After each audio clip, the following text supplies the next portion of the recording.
a gente precisa entender as camadas dessa fala do Trump. Primeiro ponto, quando ele fala Make Venezuela Great Again, a gente precisa entender se ele está se referindo Make Venezuela Great Again para os Estados Unidos ou para o povo venezuelano. Eu não acredito que seja voltado para o povo venezuelano, porque a gente precisa ler a realidade de uma forma ampla. O que ele falou ontem na coletiva de imprensa remete justamente ao fato de que a preocupação dos Estados Unidos é com os interesses das indústrias de petróleo dos Estados Unidos.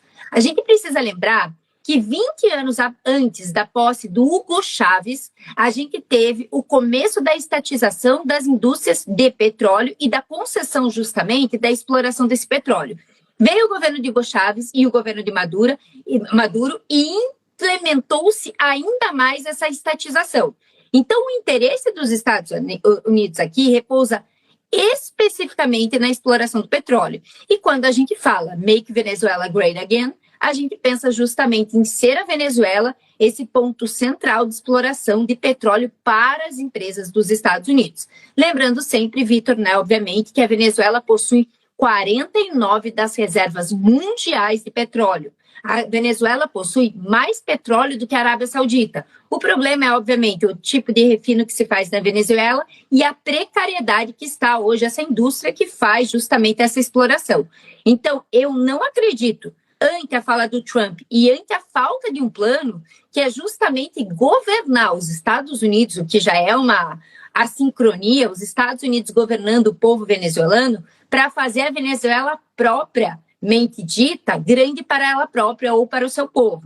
Então, existem aí diversas nuances que a gente precisa analisar, porque não há um plano, porque não há um caminho concreto de reestabelecimento da Venezuela como sendo um país central no mundo, principalmente na América Latina.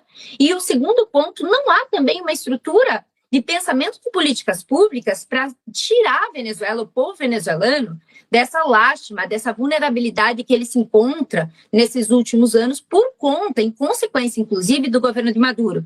Então, a preocupação deve repousar simplesmente: qual é o interesse dos Estados Unidos em fazer a Venezuela grande novamente? É a exportação do petróleo por intermédio da exploração de empresas dos Estados Unidos que perderam muito seu papel nos últimos anos, ou é justamente fazer a Venezuela como sendo um país grande para o próprio continente e especificamente para o mundo, né? Quando a gente fala que existe uma detenção de 49% de reservas do petróleo. Então, aí eu preciso justamente entender como é que são essas nuances e como é que vai se dar o caminho a partir de agora para compreender o real sentido dessa frase do Trump.